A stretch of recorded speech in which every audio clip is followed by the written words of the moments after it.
Hey, what's up, everybody? It's Tim. My name's Vinyl, your friendly neighborhood vinyl guy. Every time I do that, I kind of feel like I'm Al Sleet, the hippy dippy weatherman. Just something for thought. I don't usually have a drink. This is really not a drink, it's a cup of coffee. But I'm doing this for Steve Carlson. And, if you've watched his early morning Sunday show ever, he always has a cup of coffee with him. So, have a cup of coffee. I'm not going to drink it, but the new mug, Star Wars. It's even got a little lightsaber hilt there for the handle. But Steve is celebrating. I don't even know how you would celebrate. But we're upon the 1 year anniversary of just the terrible tragic flood that happened in his part of the woods in Michigan. And obviously it disrupted a lot of lives. And if you've been in the VC, you're familiar with what happened with Steve and the house and everything he lost. But he was okay. And I think a lot of us learned something pretty valuable about that. Not just, what we have, but, if those things happen, you'll be okay. And it's been refreshing to see Steve kind of rebuild and rebuy and repurpose, but just the absolute outpouring of support that the community did to help him, deal with what happened. So, in commemoration of such a tragic event that had a rainbow silver lining, I guess. He's putting together this little thing he has, and he just wants you to show some records that you were inspired to buy by the VC, and I think it's a great topic and it's a great way. So I know I'm late, even if I don't get in, I don't care. It's not about that. It's about supporting Steve and having a little bit of fun along the way. So I pulled 4 records that I purchased based on the recommendation, the chatter of others. So let's get into it. This first band, remember Andy Borders, Andy's Vinyl Den. Yeah, it's been a minute, right? He talked about this band a lot, and I remember when he first said the name, I was like, what? Who? And that alone made me kind of like, all right, I got to go give this a listen. And I was blown away.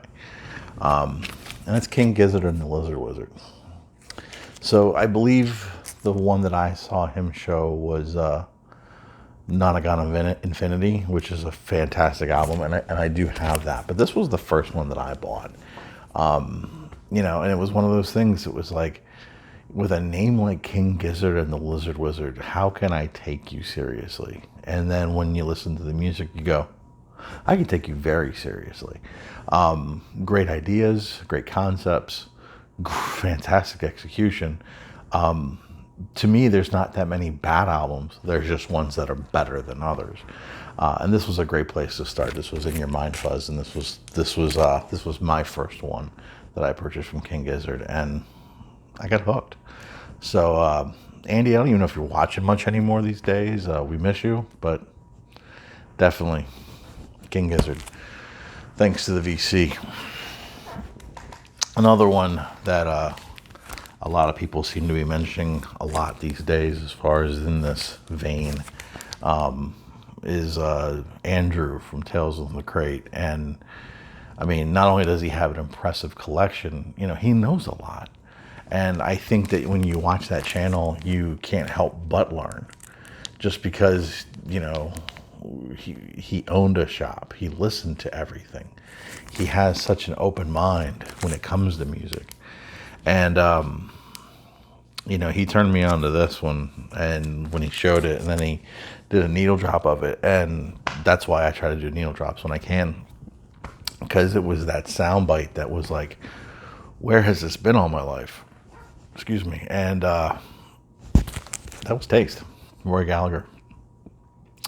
Familiar with Roy Gallagher before this, but wouldn't say I gave him a lot of attention, but hearing this soundbite when he played it of Taste, I was completely blown away, and I was just like, this is something that needs to be in my life. I mean, a huge fan of Hendrix, obviously, huge fan of Stevie Ray Vaughan, huge fan of the blues and things like that, even though I don't collect it as much as I really should.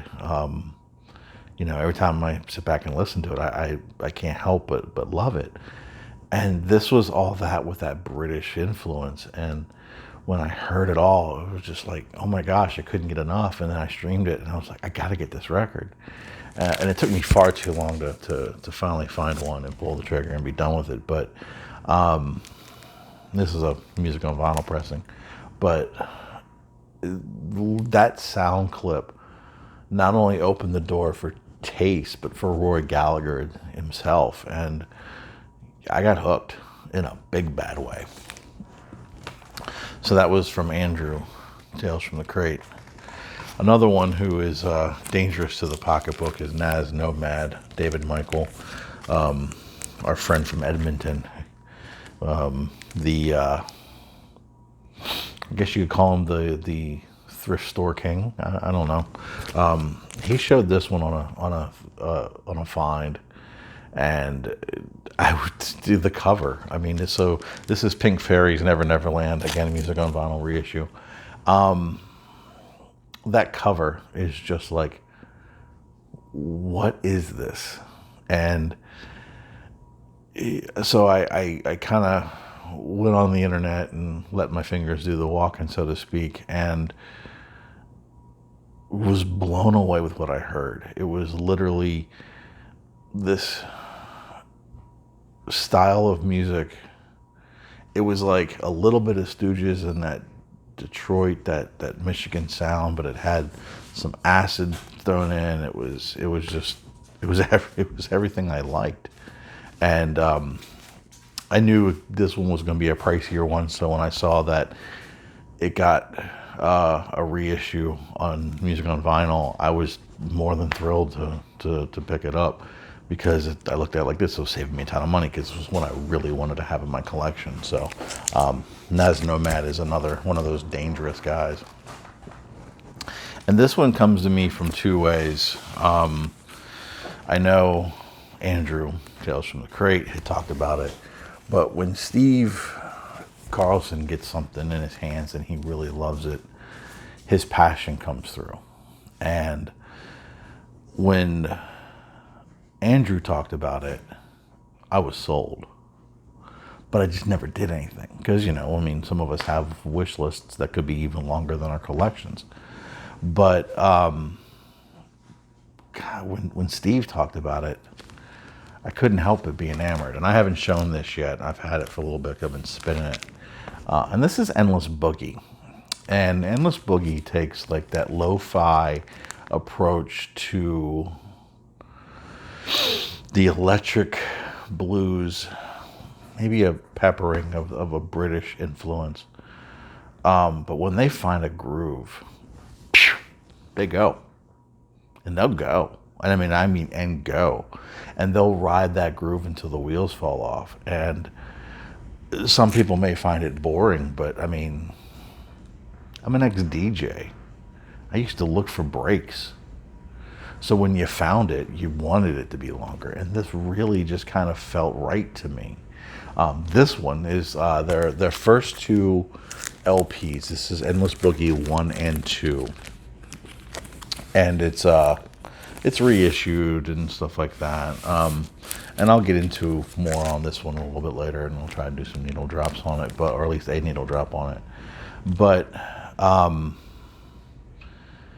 the vocals are interesting. They're maybe not for everybody, but to me, when they get into that lane that they love, and they don't want to come out, I'm okay with it. I want to just ride with them till everything goes kaput. So, by way of Andrew, Steve Carlson really pushed me into the edge to learn more about Endless Boogie, and that journey has just started. So, like I said, that's the first one I picked up. So that's just a few. Could probably pull out hundreds more.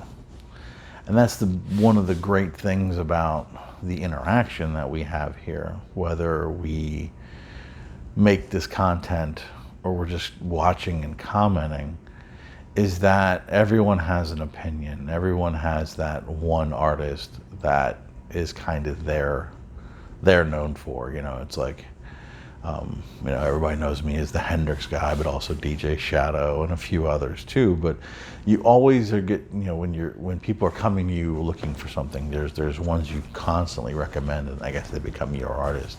But we're all like that, and we're all listening to each other, and we're all bouncing these ideas off of each other, and that's just a wonderful thing.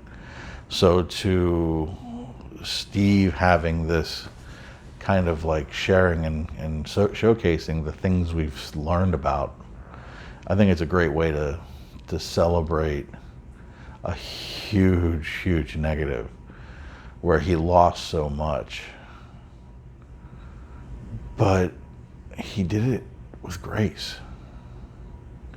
And he reminded us that it's okay. It's okay to have these setbacks. You know, I mean, he could have just easily packed it up. I think a lot of us, some of us at least, might have just packed it up and said, "No, I'm done." You know, you can't hurt my MP3 collection, so what do I care? But not him. You know, and so many stepped up to help him, but he did it because he loves it. And that he not only did it, but in only the way Steve Carlson could, I think it just made it a lot more special. At least the rebuilding part. So, Steve, thank you so much for just being so wonderful and such an awesome person here. You know, I'll never forget, I think it was on your 1-year anniversary. This was back before the flood. And you were shouting out people that kind of came up with you or influenced you or did a lot of commenting. And you shouted me out with two really good friends of mine, it turns out, in the VC, Jeff Kempen and Bill over at the Vinylverse. And you called us, you said you nicknamed us the Three Amigos. So one of these days, I'd like to make it 4 and get us all in the same store and have a little bit of fun. So hopefully you can return back to Orlando. I apologize, I didn't get a chance to see you when you were here last, but I'm hoping at some point you come back because I like to just, you know, shake your hand and have a good time. So anyway, I'm rambling. It's because I'm tired, and that's decaf. Ugh. I want to stay awake. Anyway, go give Steve some love. Seriously. Do it. Right now. Go like a random video. Just because you can. Thanks for watching, everybody. Hopefully everybody's doing well. It's going to be July, and it's hot. Stay cool. Stay frosty, Pony Boy. Love you all. Peace.